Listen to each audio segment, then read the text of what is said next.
Hello everybody, Steve Grizzetti again, co-founder of MoviePix.com and author of the MoviePix.com Guide to Adobe Photoshop Elements, and here we are in part 6 of our 8-part basic training for Photoshop Elements. Camera Raw is a workspace you may not get involved with or work with, but if you're a serious photographer, quite often you'll work in RAW rather than edit a JPEG or a TIFF or any of those other photo files.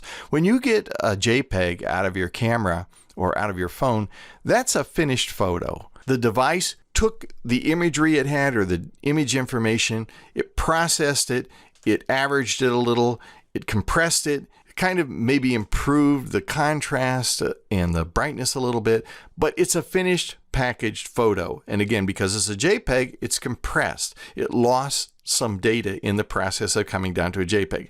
The vast majority of the time, you may be just fine with that. And that's what most of us live in the world of JPEGs and touching up JPEG photos.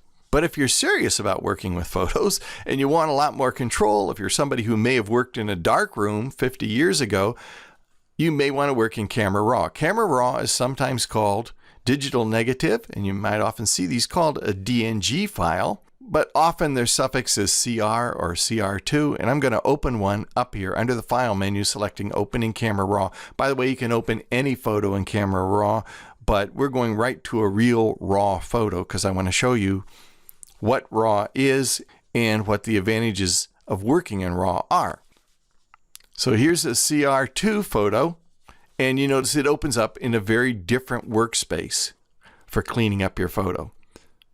Now this photo is as it came from the camera. It's a digital negative, which means there's been no compression. I'm getting every single pixel of information. The color has not been adjusted. It has not been, the color tones haven't been shifted, and brightness and contrast hasn't been. And I have a number of controls over here. These are the basic controls for controlling the color temperature. And if I were to shift that back and forth, I can change the white balance. If I were to select this sampler here, I can go to a white area and click on that. And this will shift the white balance to give you more precise colors.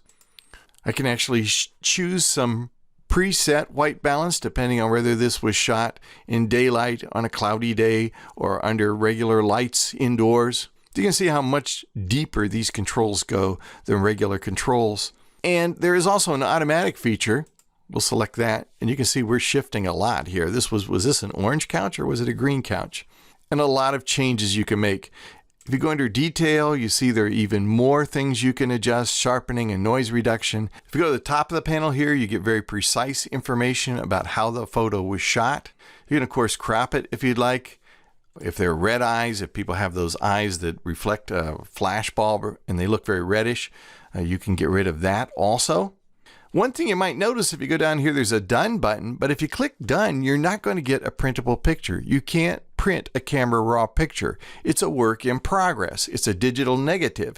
You have to turn it into a TIFF or a JPEG or a PSD file in order to work with it or print it out. And the reason why is because we're in a workspace here. We're in a dark room. Nothing we do to this photo is going to permanently change the photo.